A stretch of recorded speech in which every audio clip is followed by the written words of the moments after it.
Hi everybody, Jo here again. How are you doing? I hope you're doing well. Thanks for popping in. And today on our Technique Tuesday, we're going to be looking at this fabulous product, and it's Distress Collage Medium. And this is from Ranger, and it's a wonderful glue and glaze. So it's, like it says, it's a collage medium, it's a gel. And what we have in the set that we have on the Lavinia website is we have a set of 3. We have the matte, the vintage and the crazing. So what I thought I'd do is just give you a little heads up, because a few of you have messaged me and asked me exactly what these products do. So basically it's one product with a matte finish, a vintage finish, and almost a crazing. I think that's maybe more an American word. It's sort of a light crackle effect is probably what I'll call it. So basically it's a medium. I'll open the lid to show you. Collage medium, and I love it because it's a glue and a glaze. I can attach my papers.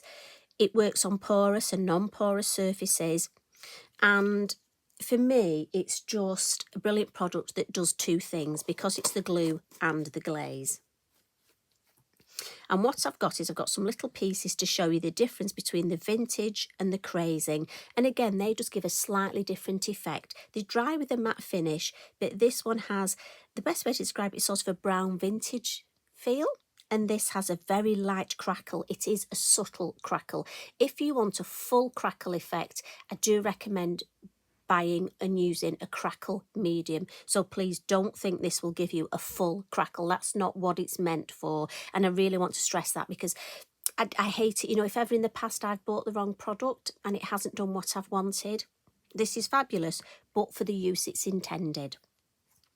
So what I just want to show you is I'm going to put them to one side. I made a box a while ago, and this is an MDF box, and it holds my pound Lavinia stamps.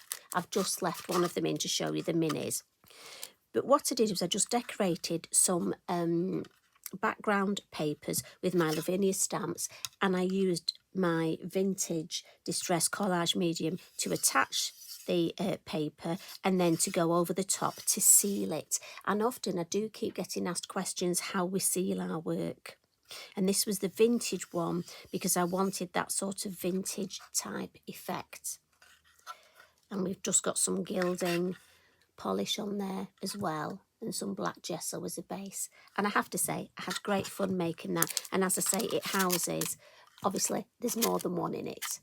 So that was something I just wanted to show you. And what I've done is I've used my Dreamscape papers, and these are fabulous to use this way, and I've used a couple of my MDF discs, again, just so I can show you how to use the product. And what I've done is on one of my Dreamscape papers, I've taken my disc, popped it on, drawn round it and cut it out. And I'm going to show you with the matte medium how I apply it, and we'll see how that dries. But what I have also done is I've already done the same with 2 of my mediums, and I wonder if you can tell which is which. So one of these is vintage and one is the crazing. So if I bring in, this is the vintage, I'll bring it closer, and this one is the crazing. And what we'll do is I'll just show you the original paper here so you can see the difference. I'm hoping you can see the vintage as quite a brown. Obviously I get quite a glare off the light, and I do keep saying this, I really need a cameraman to come and show me how to get rid of that. But I'm hoping you can see that that's more of a brown. And this one has got the crazing, which if I actually bring it close, you can see what I mean. Let me try and get, see, we've got some script on the background, but I'm trying to get the subtle, and it is subtle, maybe here. Let me just, have we got that? I'm really hoping you can see there is a subtle craze. Oh, that's quite a good view, isn't it? So that is, and that's the sort of crackle we're talking. which is why I think Tim and Ranger have called it crazing. So it isn't a full subtle crackle, but that effect is what you do get. So as I say, this is the before, the vintage and the crazing. And that when you do see it, it's just in different lights, it's fabulous. So what I thought I'd do is I'd show you the mat, and I'm going to attach it to the back of this one here. And I've just got a little mat here because I don't want to get it on my Lavinia craft mat. I'm trying to be careful not to get too much mess on here. Now I have got, and these are fabulous, and these are the Distress brushes, and these are perfect for this product. They're very soft, but also they have a bit of, it's not as easy to see on that one. And again, I don't know if you can see, they've got a bit of a well here. And this just means that you get just the right amount of medium, and it helps disperse it beautifully on your work. So again, what I found is getting the right product for the job really helps. Now, to be honest, I just wash mine in warm soapy water and then clear water, and I let them dry naturally. And for me, I mean, I was using this yesterday, obviously to do this side, and look, beautiful and soft. So I've roughly cut my backing paper out. Now I could stamp on this if I wanted beforehand, and I'm thinking, dare I say, for Christmas decorations, I'm thinking I'm going to stamp some of these up. This is the mat, but for today I'm just going to show you using it as it is. So again, don't waste your collage medium. You don't need a lot. As I say, this brush will distribute it perfectly. Now, you know me, I'm a belt and braces girl. So I put mine on my MDF look, make sure it comes right to the edges. And again, don't want any big blobs like the wallpaper paste.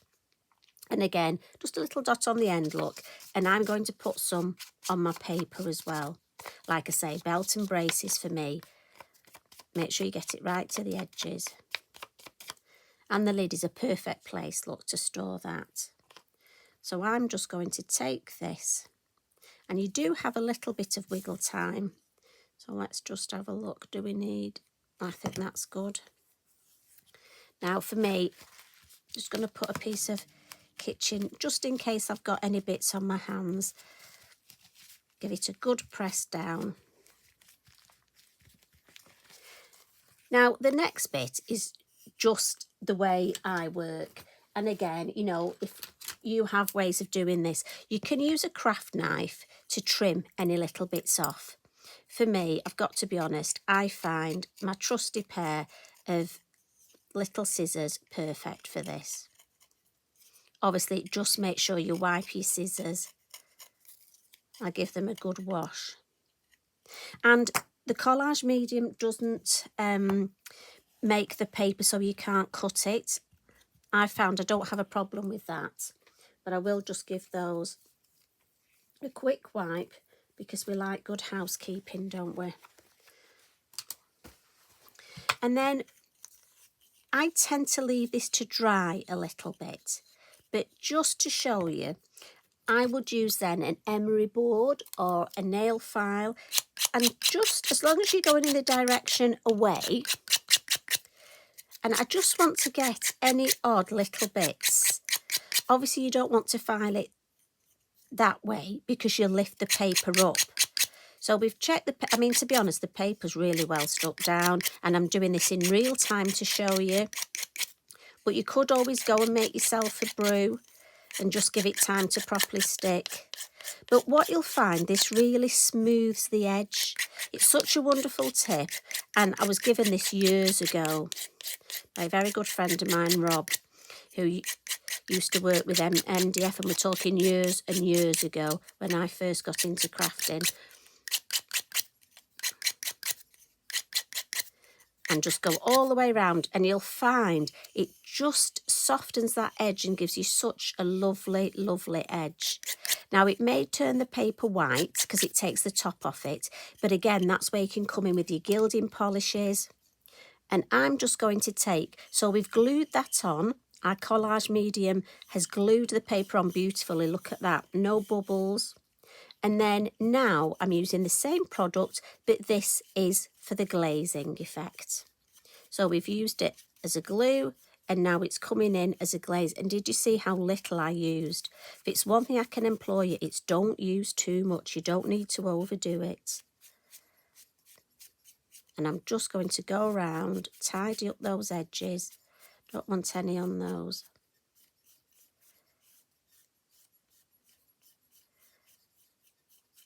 Right, there we go. And then lid on. And then I'm just going to pop this on a piece of wet kitchen towel until I've got a minute to go and wash it.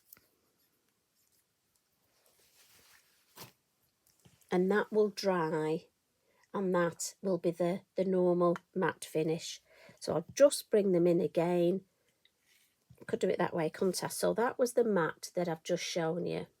Now, obviously, one's on the other side of this. I've got to be honest, I only had 2 discs, and I couldn't wait to show you them. Really, I should have put an order in and got another set, which I'm going to have to do because obviously I've run out now.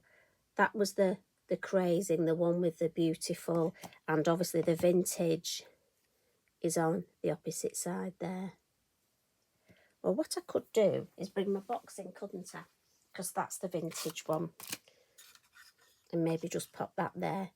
So that's how the vintage dries. So I do hope that's helped. And obviously you've got your beautiful brushes, which are perfect for the job. So I do hope that's helped. And honestly, it's such a wonderful, quick, easy, dries fabulously, and it is the glue and the glaze all in one. And as I say, for me, having the 3 pots, you can choose exactly which effect you want. And I wonder which is going to be your favourite. I've got to be honest, as you can tell, the vintage is mine. I just love that vintagey feel. But let me know. I would love you to let me know if you've had a go, which is your favourite, and have you got any top tips of how to use these products? Because after all, we're a community here and we love to help and guide each other. So thank you very much for watching. If there's anything else you want to know about, please just drop me a message. That's what I'm here for. You take care. Love and hugs to everybody. Bye for now.